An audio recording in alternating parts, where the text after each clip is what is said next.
And many, if not all Iranians that I spoke to, like all of them who I met on my trip, who have different, very different perspectives. Like I got to meet people from all walks of life and from very different perspectives. They believed that Iran would have won a war of attrition, and they were disappointed that the war ended when it did. And we've since learned that Israel suffered much more damage financially or economically and structurally than we knew because of their censorship regime. The U.S.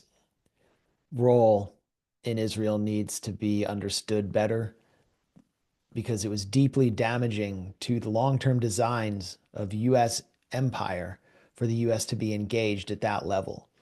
And the faction, like you could call it the Vance faction in the Trump administration, that opposed war with Iran and lost the debate, their motives are different than ours. We just, maybe first and foremost, we want to save lives. And we oppose US empire because it's ruthless and rapacious and violent. They want war with China because China is emerging not just as a near peer competitor, but is moving towards superseding the US as a superpower through much more sophisticated avenues of trade and economic ties and infrastructure, Belt and Road in other countries. And Trump has even said that BRICS must be stopped. How are you going to do that when you've wasted 1/3 of your entire THAAD stock, your stock of anti, your most advanced air defense interceptor missiles in 12 days? And it takes a long time to repair those. How are you going to defend Taiwan? How are you going to defend the Philippines or Japan? Any of these frontline vassal states that will do the bulk of the fighting and the dying against China? How can you do that? You cannot. And so the conflict with China was actually set back.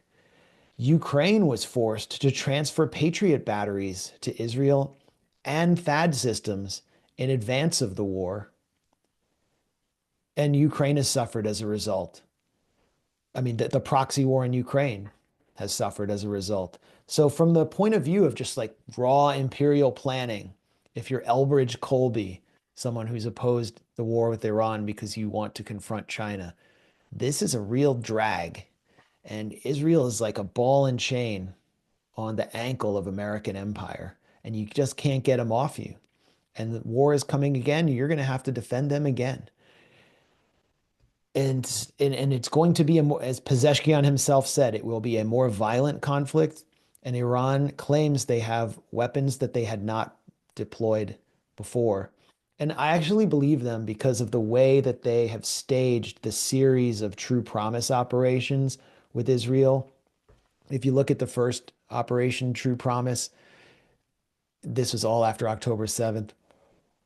The targeting was either poor or deliberately not very destructive. They used their older missile stocks. True Promise 2, same thing, although some of the targets that they started to approach were Mossad headquarters in Tel Aviv, and they struck fear certainly into the hearts of the civilian population in Tel Aviv. True Promise 3, they broke Israel's air defense system, which is the most advanced air defense system in the world. They broke through every layer of it, exposed the Arrow system as a paper tiger, forced the US to come in with its THAADs, destroyed the Weizmann Institute, where Israel does nuclear and drone research. I mean, they were hitting high tech targets left and right. And Israel's only hope uh, is to be able to carry out standoff attacks over the Caspian Sea and be able to take out as many ballistic missile batteries as possible before the conflict gets too hot. And I think they've lost the advantage with a lot of the Mossad cells that they had established inside Iran because Iran has found that many of the Mossad agents who were recruited were poor migrants.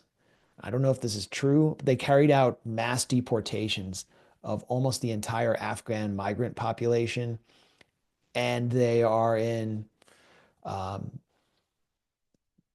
like lockdown mode hunting for Mossad agents. Iran it's not a police state. Like it's a very chaotic society, and it's hard for state security, the IRGC, to keep tabs on everything. So it would be easy to see how Mossad agents could be recruited, and they're enticed. I mean, we published a piece exposing how Israel, one of the ways Israel recruits Mossad agents inside Iran and in Europe, working in sensitive facilities, and they do it openly and offer them loads of money through crypto channels. They have tons of money to spare for these operations, but I think they were weakened by the last round of conflict. I don't know what else Iran has up its sleeve, but closing the Strait of Hormuz would strangle the entire global economy. And then Israel would be blamed for wrecking the global economy.